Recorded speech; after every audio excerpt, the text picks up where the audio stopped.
Сабағыбыздың темасы Тоқтоғұл улуу акын. Бүгін біз өмір деген ырынын тегерегинде ой жүгүртөбүз. Өмір бұл ар бир адамдагы төрөлгөндөн өлгөнгө чейинки аралык. Демек, бир келген жаралуу бұл өмір.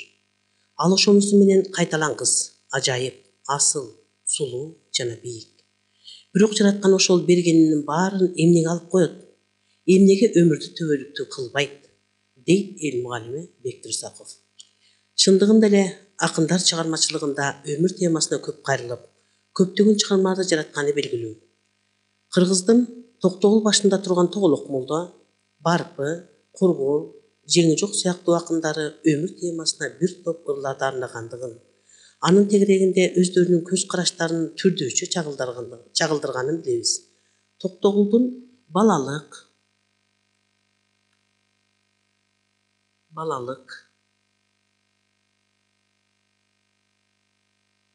өмүр темасына арналган ырларынан күлгүн жаш өтүп эскирет,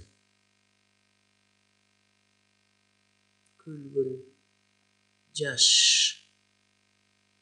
өтүп эскирет,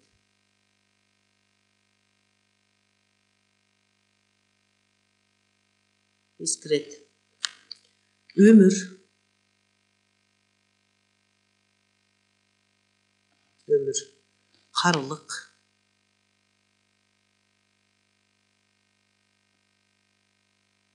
карылык деген жана башка өмүр темасына арнаган ырлары бар.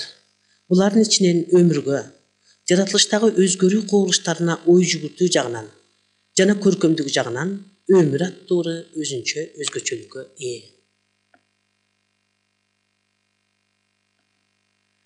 Бул акындын өмүрүнүн аяккы мезгилинде жараткан чыгармасы. Акын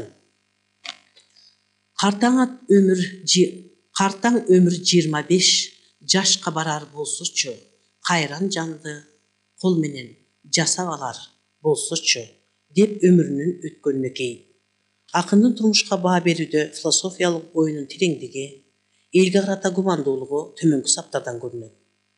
Өзөңгө элим толсочу, өмүр өтпөс болсочу, жашка ажал келбес болсочу, жакшы адам өлбөс болсочу, деп акын терең ой жүгүртүп, адамзат жөнүндө иштеги жакшы тилегин билдирип жатат.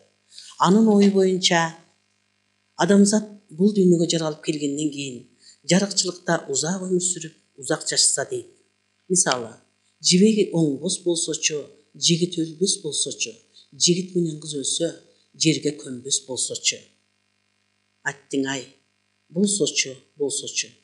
Ушул саптардын өзү жаратылыш мыйзамын өзгөртүүгө мүмкүн эместигин айтып турбайбы? Чыгармачылык өнөр таалим-тарбия жана таасир аркылуу өсүп өнүгөрү белгилүү. Токтогул элдик поэзия. Ал өзүнүн чыгармачылыгын өнүктүрүүдө элдин бай мурастарына кайрылып, андан үйрөнгөн. Анын ырлары элдик өзек чыгармачылык менен тыгыз байланыштуу экенин байкоого болот. Мисалы, элде айтылган арбас ат, карбас эр болбойт деген сөздү Токтогул ырына пайдаланып, аны көркөм иштеп ырга айландырган.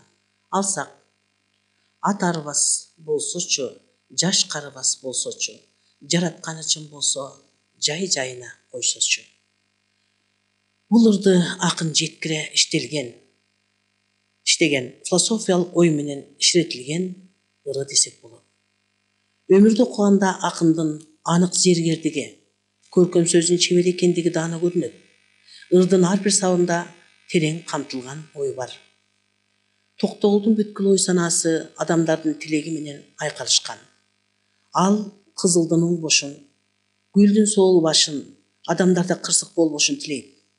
Бирок түбөлүккө жашаган эч нерсе жок экени Токтогулду ойго салбай койбойт. Акын ырын төмөндөгүдөй философиялык ой менен жыйынтыктайт. Аргымак болсоң ноёрсуң, ак болот болсоң жоёрсуң, алтындай өмүр өткөн соң, артыңа келбей коерсуң, деп бүтүрөт. Демек, Токтогулдун философиялык ырлары бүгүнкү күнгө чейин өзүнүн маани-магызын жоготпостон, азыркы учурда ушул ырдын ырдалып жүрүшүнүн өзү эле анын түбөлүктүүлүгү десек болот.